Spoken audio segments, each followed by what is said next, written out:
गया। कलर दिख रहा है, कुछ चेंजेस दिख रहा है? एक्चुअली स्ट्रॉन्ग चाहिए CO2।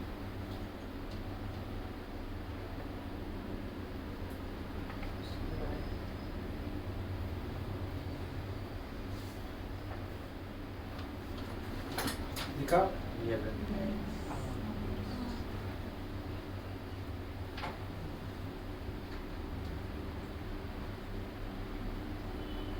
ये स्ट्रॉन्ग नहीं है। अगर इसमें कोई प्लास्टिक यूज़ करेंगे जिसमें ब्लैक धुआं निकलता है, उससे पूरा रेड हो जाएगा। देखो कलर चेंज हुआ है। कलर चेंज हुआ मतलब ये क्या हो गया? Acid turns blue to red. इसका मतलब ये एसिड है। क्या इसमें से एसिडिक ऑक्साइड निकल रहा है। इसका दूसरा एग्जांपल क्या ले सकते हैं? इसका दूसरा एग्जांपल होगा ये, जब आप सोडा पीते हो तो सोडा पीने के टाइम डकार आता है कि नहीं? तो डकार में क्या निकलता है? CO2। तो सोडा के टाइम भी CO2 बाहर निकलती है और न्यूट्रलाइजेशन रिएक्शन हो जाता है उस केस में। देखा है वो रिएक्शन? मतलब नॉर्मली सोडा बोतल्स में तो देखा होगा आपने, जैसे ही वो ढक्कन ऑन करते हैं तो बाहर आती है CO2, है ना? हम क्यों पीते हैं सोडा? ताकि एसिडिटी कम हो जाए, एसिडिटी को कम करने के लिए। तो एसिडिटी कैसे बाहर आती है? जैसे ये फ्यूम्स बाहर आ रहे हैं, उसी तरीके से CO2 के फॉर्म में एसिडिटी बाहर निकलती है हमारे बॉडी के अंदर से। समझ में आया? क्लियर हो गया? ये भी हमने प्रूफ कर दिया अभी, और ये भी हमने प्रूफ कर दिया। सिर्फ ये नहीं देखा कि ये एसिड कौन सा, ये हमने लिया था ना CO2 का एसिडिक नेचर होता है। हाँ सर, सबको पता है। हेलो।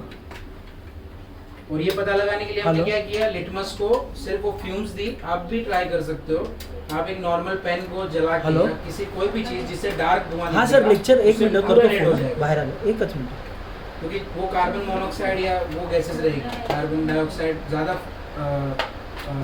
अमाउंट में बाहर निकलेगी। इसमें से गैस ज़्यादा नहीं निकल रही थी इसलिए कम रेड हुआ, लेकिन अगर कार्बन डाइऑक्साइड ज़्यादा निकलेगी तो ये पूरा रेड हो जाएगा। ठीक है, तो ये पता लगा सकते हैं इसके थ्रू, और इससे पता चलता है कि इसका नेचर क्या होगा, CO2 का, एसिडिक। ठीक है, फिर आता है इन दोनों को मर्ज करके जो ऑक्साइड्स बनती है। ये तो मेटेलिक ऑक्साइड हो गई, ये क्या हो गई? Non metallic oxide.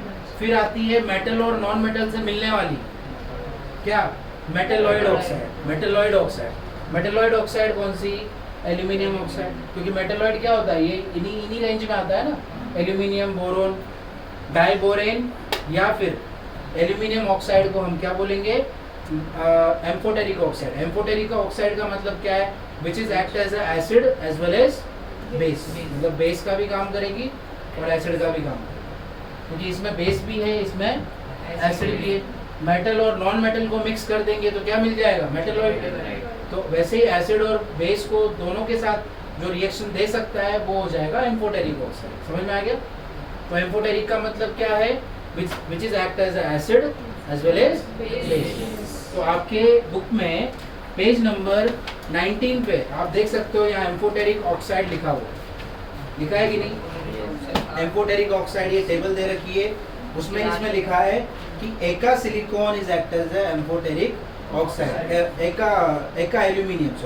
एका aluminium is known as amphoteric oxide. It is also known as gallium. क्या बोलते हैं उसको? गैलियम भी बोलते हैं। तो ये जो फैमिली है, डाइबोरेन हो, चाहे एल्यूमिनियम ऑक्साइड हो, चाहे गैलियम हो, वो सब एम्फोटेरिक ऑक्साइड का काम करेंगे। तो गैलियम ऑक्साइड हो, एल्यूमिनियम ऑक्साइड हो या डाइबोरेन हो, वो सारे एम्फोटेरिक ऑक्साइड बनाएंगे। समझ में आ गया? क्लियर है सबको?